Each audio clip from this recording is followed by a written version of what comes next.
प्रधानमंत्री महोदयांनी जे काही निर्देश दिलेले आहेत ते देशहिताकरता आहेत आणि म्हणून आपापल्या परीनं जे जे करता येईल ते करण्याकरता आम्ही सगळे प्रयत्न करतो आणि म्हणून सिंबॉलिकली त्याचा प्रचार झाला पाहिजे। आणि जेव्हा राज्यातले नेते मंडळी अशा प्रकारे प्रचार करतात तर ते लोकांपर्यंत पोहोचतं। म्हणून मी आज या ठिकाणी मोटरसायकलने आलेलो आहे। आम्ही आता आमचे कॉन्व्हॉय देखील सगळ्यांचे कमी केलेले आहेत। सगळ्यांचे जे काही परदेश प्रवास आहेत ते देखील आम्ही आता सगळ्यांचे रद्द केलेले आहेत आणि वेगवेगळ्या प्रकारे इंधन बचत कशी करता येईल, परकीय चलन बचत कशी करता येईल हाही आमचा प्रयत्न असेल।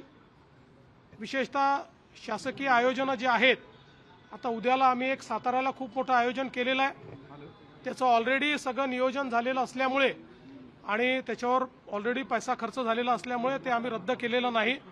पण या आयोजनानंतर आम्ही पुढचे 6 महिने मोठे आयोजन शासनाच्या वतीनं हे करणार नाही आहोत। उद्याचं आयोजन मात्र आपल्याला कल्पना आहे की जवळपास 25 लाख कुटुंबांना उद्या 10,000 कोटी रुपये केंद्र सरकारच्या वतीनं प्रधानमंत्री आवास योजनेत देण्यात येणार आहेत। त्याकरता हे आयोजन केलं होतं आणि हे खूप आधी प्लॅनिंग त्याचं आम्ही केलं असल्यामुळे उद्याचं आम्ही ते कॅन्सल केलेलं नाही। पण यापुढे सगळ्यांना निर्देश दिले आहेत की मोठे शासकीय कार्यक्रम आपल्याला करायचे नाहीये। विरोधी पक्ष पंतप्रधानांच्या आवाहनावर नाराजी व्यक्त करतो आहे।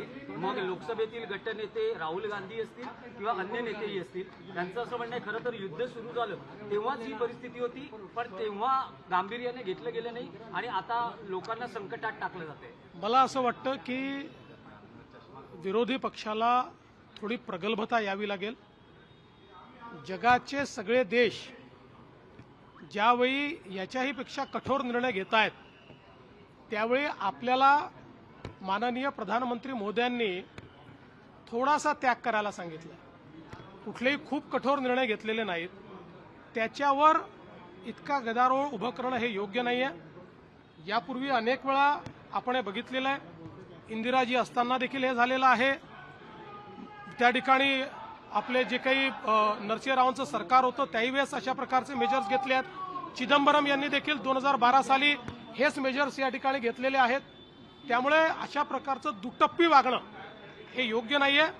देशहिताकरता आंतरराष्ट्रीय परिस्थिती अशी तयार झाल्यामुळे जर आम्ही थोडंही ऍडजस्ट करायला तयार नसू तर मला असं वाटतं की या विरोधी पक्षाला प्रगल्भता नाही असंच म्हणावं लागेल। आणखी एक विषय आहे की पंतप्रधानांनी गाठीचं आवाहन आणि विदेश प्रवास टाळा असं जेव्हा केलं तर आता सोशल मीडियावरही काही प्रतिक्रिया व्यक्त होत्या की 15 तारखेपासून पंतप्रधान हे आठवडाभर युरोप दौऱ्यावर चाललेले आहेत। मला असं वाटतं यापेक्षा जास्त मूर्खपणाचं दुसरं लक्षणच असू शकत नाही की देशाच्या पंतप्रधानांच्या दौऱ्यावर प्रश्नचिन्ह निर्माण करणं।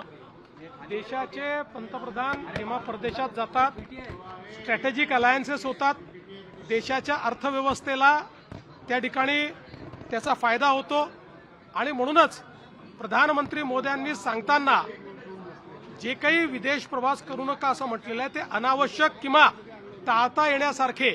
याचा अर्थ असा नाही आहे की आता एखादा जर आपला कोणी मोठा व्यापारी हा परदेशात डील करत असेल तर त्यांनी ती डील रद्द करून टाकावी, अशा प्रकारचा याचा अर्थ नाहीये।